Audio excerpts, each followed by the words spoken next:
त्रिवेणी संगम का घाट, चीख पुकार, एम्बुलेंस के सायरन और हजारों बिलखते चेहरों के बीच सुनील पागलों की तरह अपनी मां की धुंधली सी तस्वीर हाथ में लिए लोगों से टकराता फिर रहा था। मां, आपने मेरी मां को देखा है? कमला नाम है उनका। उसकी आवाज भीड़ के शोर में दबकर रह जाती।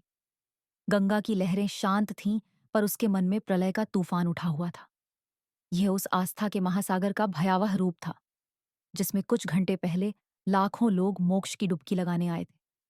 कुछ दिन पहले गांव के घर में सुबह की शांति थी। आंगन में लगे पीपल के पत्तों से छनकर आती धूप तुलसी के चौरे को रोशन कर रही थी। प्रिया रसोई में सबके लिए चाय बना रही थी और सुनील अखबार में डूबा हुआ था। तभी उसकी मां कमला जी अपने कमरे से बाहर निकली। उनके चेहरे पर एक अद्भुत तेज और होठों पर एक रहस्यमयी मुस्कान थी, जैसे उन्होंने कोई बड़ा संकल्प ले लिया हो। उन्होंने सीधे सुनील के पास आकर कहा, बेटा, इस बार प्रयागराज के महाकुंभ का योग बना है। मैं स्नान करने जरूर जाऊंगी। यह अवसर जीवन में बार बार नहीं मिलता। सुनील ने अखबार से नजरें उठाकर मां को देखा और चिंतित स्वर में बोला, अरे मां, आप भी कैसी बातें करती हैं? आपकी तबीयत ठीक नहीं रहती? वहां लाखों क्रोधों की भीड़ होती है। उस भीड़ में आपका क्या होगा? हमारे पास तो दफ्तर से छुट्टी नहीं है और आप अकेली कैसे जाएंगी? कमला जी ने अपनी जिद नहीं छोड़ी। मैं अकेली कहाँ हूं बेटा, मेरी सहेली विमला भी तो जा रही है। हम दोनों एक दूसरे का सहारा बनकर चली जाएंगी। तू चिंता मत कर। सुनील का पारा चढ़ गया। वह लगभग चीख पड़ा, नहीं मां, मतलब नहीं, ये मेरा आखिरी फैसला है। उस दिन घर में एक अनकहा तनाव घुल गया, लेकिन कमला जी ने तो जैसे ठान ही लिया था।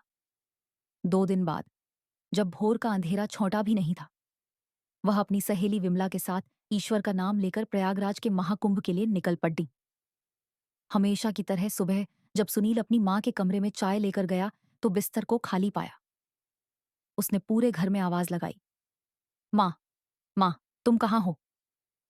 पर कोई जवाब नहीं मिला। उसके दिल में एक अनजानी सी दहशत ने घर कर लिया। उसने कांपते हाथों से प्रिया को बुलाया।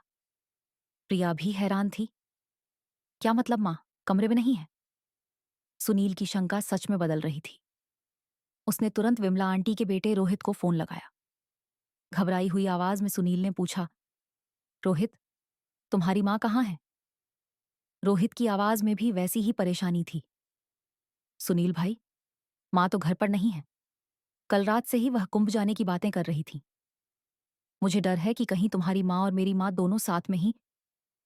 फोन कटते ही सुनील और प्रिया के पैरों तले जमीन खिसक गई। सुनील की आंखों में गुस्सा, चिंता और एक गहरा डर था। उसने दीवार पर मुक्का मारते हुए कहा, मां ने ये क्या कर दिया? उन्होंने मेरी एक नहीं सुनी। प्रिया ने उसे संभालते हुए कहा, सुनील, हमें कुछ करना होगा। हमें उन्हें ढूंढने चलना होगा। उसी शाम सुनील, प्रिया और रोहित तीनों अनहोनी की आशंका से भरे दिलों के साथ प्रयागराज के लिए रवाना हो गए। इधर प्रयागराज में कमला जी और विमला जी जब ट्रेन से उतरी तो इंसानों का एक सैलाब देखकर दंग रह गई। स्टेशन से संगम तक जाने का रास्ता खचाखच भरा था। हर तरफ साधु संतों के जत्थे, मंत्रों का जाप और हर हर गंगे का उद्घोष गूंज रहा था। जनवरी की सर्द हवा में भी भीड़ के कारण पसीना आ रहा था। विमला जी ने घबराकर कमला का हाथ पकड़ लिया। कमला, ये हम कहाँ आ गए? यहाँ तो सांस लेना भी दूभर है। कहीं हम इस भीड़ में बिचड़ न जाएं। कमला जी ने आत्मविश्वास से उसका हाथ थामते हुए कहा, डरो मत विमला, हम एक दूसरे का हाथ थामे रहेंगे। बस एक बार गंगा मैया के दर्शन हो जाए, सारी थकान मिट जाएगी। घंटों पैदल चलने के बाद वे आखिरकार संगम के घाट पर पहुंची। गंगा, यमुना और अदृश्य सरस्वती का मिलन स्थल उनके सामने था। चारों ओर आस्था का अद्भुत नजारा था। वे दोनों अब भी स्नान की तैयारी कर ही रही थीं कि अचानक घाट पर एक भयानक शोर उठा और लाखों लोगों की भीड़ में भगदड़ मच गई। कोई कुछ समझ पाता इससे पहले ही लोग एक दूसरे को कुचलते हुए इधर उधर भागने लगे। एक अनदेखे भय ने पूरे माहौल को चीखों से भर दिया। कमला जी और विमला जी ने एक दूसरे का हाथ मजबूती से पकड़ रखा था। लेकिन लोगों का एक रेला किसी तूफान की तरह आया और एक झटके में उनका हाथ छूट गया। कमला जी भीड़ में गिर पड़ी और विमला जी को लोगों की लहरें कहीं और बहा ले गईं। जब सुनील, प्रिया और रोहित प्रयागराज पहुंचे तो भगदीत की खैबर पूरे शहर में आग की तरह फैल चुकी थी। संगम के आसपास का इलाका किसी युद्ध क्षेत्र जैसा लग रहा था। गंगा किनारे बिखरी हुई चप्पलें, कपड़े, पूजा की सामग्री और लोगों की रोने बिलखने की आवाजें दिल दहला रही थीं।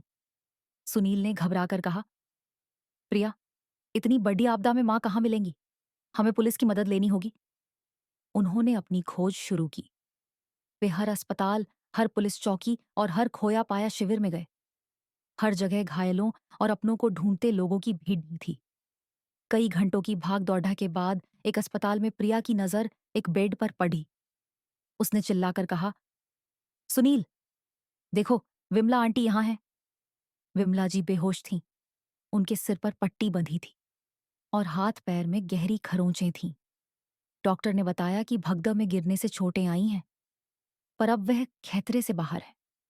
कुछ देर बाद जब विमला जी को होश आया तो उन्होंने अपने सामने बच्चों को देखकर रोना शुरू कर दिया। उन्होंने कांपती हुई आवाज में कहा, सुनील, तुम्हारी मां कमला। धक्का लगा और वो गिर पड़ी। भीड़ इतनी थी कि मैं उसे उठा नहीं पाई। लोग उसे रौंदते हुए निकल गए। उसके बाद मुझे कुछ याद नहीं। यह सुनते ही सुनील के पैरों तले जमीन खिसक गई। वो अस्पताल के बाहर एक बेंच पर बैठकर किसी बच्चे की तरह फूट फूट कर रोने लगा। काश, काश मैंने मां को रोक लिया होता। ये सब मेरी गलती है। प्रिया ने उसका हाथ थामकर उसे हड़स बंधाया। सुनील, खुद को दोष मत दो। हमें हिम्मत रखनी होगी। मां हमें जरूर मिल जाएंगी। 5 दिन बीत गए। सुनील और प्रिया दिन रात प्रयागराज की गलियों, घाटों और अस्पतालों की खाक छान रहे थे। उनकी उम्मीद अब जवाब दे रही थी। हर कोई यही कहता, भाई, कुंभ की भगदड़ में बहुत लोग खो गए, कुछ तो गंगा में ही बह गए। ये शब्द सुनील के दिल में शूल की तरह चुभते थे। क्या उसकी मां भी? नहीं, वो इस विचार को अपने मन में आने भी नहीं देना चाहता था। एक शाम जब वे पूरी तरह निराश होकर एक सुनसान घाट पर बैठे थे, तभी एक नागा साधु जो वहीं धूनी रमाए बैठे थे, उनकी बातें सुनकर उनके पास आए। सुनील ने उम्मीद की आखिरी किरण के साथ अपनी मां की तस्वीर उन्हें दिखाई। बाबा ने तस्वीर को ध्यान से देखा। कुछ पल चुप रहने के बाद उनकी आंखों में एक चमक आई और वो बोले, हाँ बेटा, मैंने इन्हें देखा है। भगदड़ के बाद जब हाहाकार मचा था, तब कुछ स्वयंसेवक इन्हें उठाकर ले जा रहे थे। इनके सिर से खून बह रहा था। सुनील और प्रिया की आंखों में आंसू आ गए। सुनील ने जल्दी से पूछा, बाबा, कहाँ ले गए? हमने तो शहर का हर अस्पताल छान मारा। बाबा ने कुछ सोचते हुए कहा, बेटा, तुमने बड़े अस्पताल देखे होंगे, लेकिन शहर के बाहर एक पुराना चैरिटेबल अस्पताल है, जीवन ज्योति अस्पताल। मैंने एम्बुलेंस पर यही नाम पढ़ा था। शायद उन्हें वहीं ले गए हों। यह सुनना था कि सुनील और प्रिया पागलों की तरह उस अस्पताल की ओर भागे। रिसेप्शन पर कांपते हाथों से तस्वीर दिखाते हुए सुनील ने पूछा, क्या यह महिला आपके अस्पताल में भर्ती है? रिसेप्शनिस्ट ने कंप्यूटर में देखकर कहा, हाँ, भगडी वाले दिन इन्हें लाया गया था। हालत गंभीर थी, इसलिए वार्ड नंबर 12 में रखा गया है। सुनील दौड़ता हुआ वार्ड में गया। जैसे ही उसने दरवाजा खोला, उसका दिल मानो रुक सा गया। सामने बिस्तर पर उसकी मां कमला जी लेटी हुई थीं। उनका चेहरा पीला पड़ चुका था और शरीर पर पट्टियां बंधी थीं। उन्होंने धीरे धीरे आंखें खोलीं और अपने सामने सुनील को देखकर उनकी आंखों से आंसू छलक पड़े। कमजोर आवाज में वह बस इतना ही कह सकीं, बेटा, तू आ गया। सुनील दौड़कर मां के पैरों से लिपट गया और उसकी सिसकियां पूरे कमरे में गूंजने लगीं। वह रोते हुए बोला, मां, आप कहाँ चली गई थी? हमने आपको हर जगह ढूंढा। 5 दिन से हम मर मर के जी रहे थे। कमला जी ने उसके सिर पर हाथ फेरा और बोली, बेटा, भगदड़ में मैं गिर गई थी। मुझे होश नहीं था। कुछ भले लोगों ने मुझे यहां भर्ती करा दिया। प्रिया ने उन्हें पानी पिलाया और मुस्कुराते हुए कहा, मां, भगवान का लाख लाख शुक्र है कि आप हमें मिल गईं। हम तो डर ही गए थे। सुनील ने अपनी माँ के हाथ कसकर पकड़ेच लिया और कहा, माँ, आज के बाद आप हमें बिना बताए कहीं नहीं जाएंगी। मेरे लिए तो आप ही सबसे बड़ा तीर्थ हैं। घर पहुंचने पर मोहल्ले के लोग उन्हें देखने आ गए। सबने ईश्वर का धन्यवाद किया कि कमला जी और विमला जी सुरक्षित लौट आईं। दोस्तों, सुनील को तो उसकी मां मिल गई, लेकिन बहुत से ऐसे लोग हैं जो मेलों की भीड़ में अपनों से हमेशा के लिए बिछड़ जाते हैं। आस्था अपनी जगह है, पर परिवार की सुरक्षा से बढ़कर कुछ भी नहीं। जब भी किसी भीड़ वाली जगह पर जाए तो अपने बुजुर्गों और बच्चों का हाथ थामे रखें। ईश्वर तो हर जगह है। सबसे बड़ी ईश्वर की मूरत तो हमारे दिलों में बसने वाले हमारे अपने ही हैं। अपनों से बिछड़ने का दर्द बहुत गहरा होता है और कभी कभी यह घाव जिंदगी भर नहीं भरता।